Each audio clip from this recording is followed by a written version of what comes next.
If you want to make whole and right and easy way in Blender, you are in the right video. So let's start.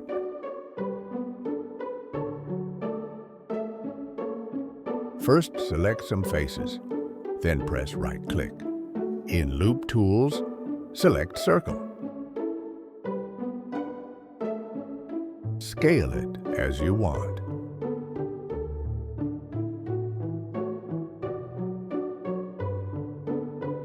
Insect it a little bit with eye and extrude inside. Now, delete selected faces.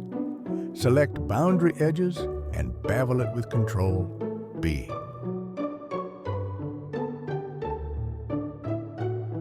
Apply subdivision modifier. Now Perfect Whole is ready.